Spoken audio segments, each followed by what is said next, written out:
No Museu dos Augustis, em Toulouse, existe um tríptico muito curioso proveniente da coleção do Mege II. Os painéis são datados de 1610.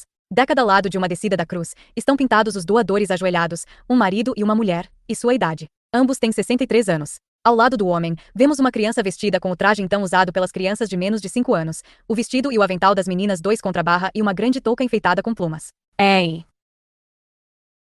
Criança está vestida com cores vivas e ricas, verde brocado de ouro, que acentuam a severidade das roupas pretas dos doadores. Essa mulher de 63 anos não podia ter um filho de 5. Tratava-se de uma criança morta, sem dúvida, um filho único cuja lembrança era guardada pelo velho casal. Eles quiseram mostrá-lo a seu lado em suas roupas mais bonitas. Era um hábito piedoso oferecer às igrejas um quadro ou um vitral, e, no século XVI, o doador costumava fazer-se representar com toda a sua família. Nas igrejas alemãs, podemos ver ainda, pendurados nas pilastras ou nas paredes, numerosos quadros desse gênero, que são, de fato, retratos de família. Num deles, da segunda metade do século XVI, na igreja de São Sebastião de Nuremberg, vê-se na frente o pai, atrás dele 2 filhos já grandes e a massa mal diferencia da de 6 meninos amontoados, escondendo-se uns atrás dos outros, de tal forma que alguns são quase imperceptíveis. Não seriam crianças mortas? Um quadro semelhante, datado de 1560 e conservado no Museu de Bregenz, traz nas bandeirolas as idades das crianças, 3 meninos de 1, 2 e 3 anos, e 5 meninas de 1, 2, 3, 4 e 5 anos.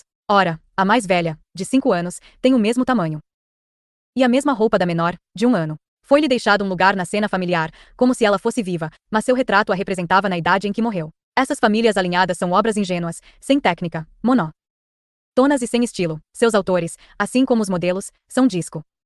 27 Musée des Augustins, N. 465 do catálogo. Os painéis são datados de 1610. 28 Van Dyck. KDK, PR, CCXF. 60 História social da criança e da família. Nítidos e obscuros. Nos casos, porém, MKO doutor recurreu a pintor famoso, a questão muda de figura. Os historiadores de arte sempre realizam as pesquisas necessárias a identificação das personagens de uma tila celebra. É o caso da família Meyer, que o bem representou em 1526 ao pé da Virgem. Sabemos que das 6 personagens da composição, 3 estavam mortas em 1526. A primeira mulher de Jacob Meyer e seus 2 filhos, um morto aos 10 anos e o outro ainda menor, estando este último nu. Esse costume, de fato, tornou-se comum do século XVI até meados do XVII. O Museu de Versalhes conserva um quadro de Norcre que representa as famílias de Luís XIV e de seu irmão. A tela é célebre porque o rei e os príncipes, ao menos os homens, aparecem seminus, como os deuses do Olimpo. Gostaríamos de salientar aqui um detalhe. Ao pé de Luís XIV, no primeiro plano, Norcre pintou o retrato emoldurado de 2 criancinhas, mortas muito novas. Inicial. Mente, portanto, a criança aparecia ao lado de seus pais nos retratos de família. Já no fim do século XVI, os registros de Gaiguetières apontam túmulos com efígies de crianças isoladas, um deles data de 1584 e o outro, de 1608. A criança é representada com o traje peculiar à sua ida de vestido e touca, como a criança da descida da cruz do quadro de Toulouse. Quando, num período de 2 anos, entre 1606 e 1607, Jaime I perdeu 2 filhas, uma com 3 dias e a outra com 2 anos, mandou-as representar sobre seus túmulos de Westminster com todos os seus adereços, e quis que a menor repousasse num berço de alabastro em que todos os acessórios, como as rendas da roupa e da touca, fossem fielmente reproduzidos para dar a ilusão de realidade. Uma inscrição indica bem o sentimento piedoso que dotava essa criança de 3 dias de uma personalidade definitiva. Rosula regia prae propera fato de serpta, parentibus e repta, ut in Christi ro sario regloresiat. Afora as efígies funerárias, os retratos de crianças isoladas de seus pais continuaram raros até o fim do século XVI. Lembremos o retrato do Delfim Carlos Orlando pelo Maitre Desmoulins, outro testemunho da piedade sentida pelas crianças desaparecidas cedo. Por outro lado, no início do século XVII, esses retratos se tornaram muito numerosos, e sentimos que se havia criado o hábito de conservar através da arte do pintor o aspecto fugaz da infância. Nesses retratos a criança se separava da família como um século antes. No início do século XVI, a família se separara da parte religiosa do quadro do doador. A criança agora era representada sozinha e por ela mesma. Esta foi a grande novidade do século XVI. A criança seria um de seus modelos favoritos. Os exemplos são abundantes entre os Pinto. A descoberta da infância 61. Res famoso, Rubens, Van Dyck, François, Lenain, Philippe de Champaigne. Alguns desses pintores retrataram pequenos príncipes, como os filhos de Carlos I de Van Dyck, ou os de Jaime II de Lar. Guillier. Outros pintaram os filhos de grandes senhores, como as 3 crianças de Van Dyck, a mais velha das quais traz uma espada.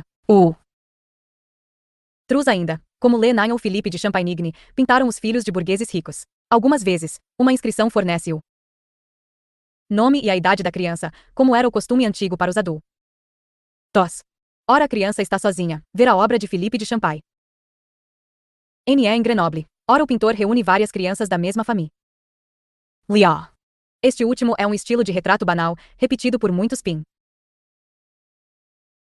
anônimos, e encontrado com frequência nos museus de província ou nos antiquários.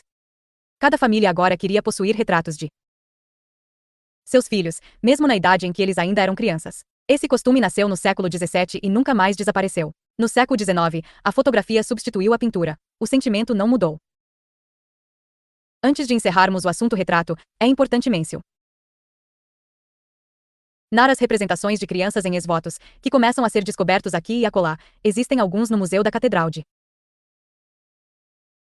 Puy, e a exposição do século XVII, de 1958, em Paris, revelou uma surpreendente criança doente, que também deve ser um ex-voto. Assim, embora as condições demográficas não tenham mudado muito do século XVIII ao XVII, embora a mortalidade infantil se tinha mantido num nível muito elevado, uma nova sensibilidade atribuiu a esses seres frágeis e ameaçados uma particularidade que antes ninguém se importava em reconhecer. Foi como se a consciência comum só então descobrisse que a alma da criança também era imortal. É certo que essa importância dada à personalidade da criança se ligava a uma cristianização mais profunda dos costumes. Esse interesse pela criança precedeu em mais de um século a mudança das condições demográficas, que podemos datar aproximada mente da descoberta de Jenner. Correspondências como a do Jean Hall de Martange 2 asterisco mostram que algumas famílias então fizeram questão de vacinar suas crianças. Essa precaução contra a varíola traduzia um estado de espírito que deve ter favorecido também ou traz práticas de higiene, provocando uma redução da mortalidade, que em parte foi compensada por um controle da natalidade cada vez mais difundido. Uma outra representação da criança desconhecida da Idade Média é o puto, a criancinha nua. O puto surgiu no fim do século XVI. 29 correspondance inédite du généré de Martange, ed. Bréard, 1893. 62 História social da ciência e da família. E, sem a menor dúvida, representou uma revivescência do eros helenístico. O tema da criança nua foi logo extremamente bem recebido, até mesmo na França, onde o italianismo encontrava certas resistências nativa. O Duque de Berry 30, de acordo com seus inventários, possuía uma chambre aos infantes ou um quarto das crianças, ou seja, um aposento ornado com tapeçarias decoradas com putti. Van Marley se pergunta se algumas vezes os escribas dos inventários não chamavam de infantes aqueles anjinhos semipagãos, aqueles putti que tantas vezes adornam a folhagem das tapeçarias da segunda metade do século XV e FEM 1. No século XVI, como sabemos muito bem, os putti invadiram a pintura e se tornaram um motivo decorativo repetido ad nauseam. Tiziano, em particular, usou e abusou dos putti. Lembremos o Triunfo de Vênus do Prado. O século XVII não pareceu cansado do tema, quer em Roma, em Nápoles, ou em Versalhes, onde os putti ainda conservavam o antigo nome de marmosets. A pintura religiosa tampouco escaparia deles, graças à transformação do anjo adolescente medieval em puttito. Com exceção do anjo da guarda, de agora em diante o anjo não seria mais o adolescente que ainda se vê nas telas de Botticelli, ele também se transformará num pequeno Eros nu, mesmo quando, para satisfazer o pudor pós-tridentino, sua nudez era encoberta por nuvens, vapores ou véus. A nudez do puto conquistou até mesmo o menino Jesus e as outras crianças sagradas. Quando a nudez completa repugnava ao artista, ela era apenas tornada mais discreta. Vê-se vestir o menino Jesus com muitas roupas ou coeiros. Éramos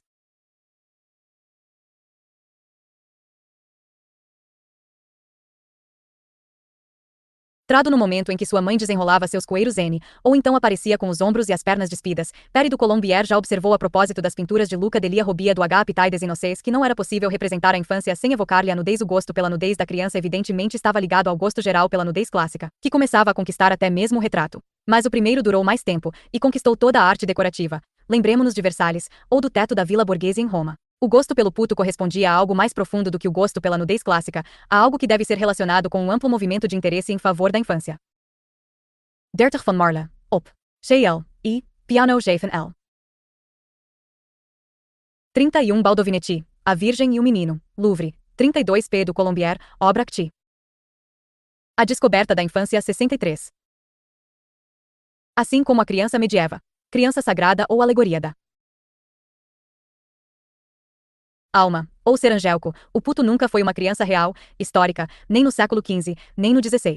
Este fato é notável, pois o tema do puto nasceu e se desenvolveu ao mesmo tempo que o retrato da criança. Mas as crianças dos retratos dos séculos XV e XVI não são nunca ou quase nunca crianças nuas, ou estão enroladas em coeiros.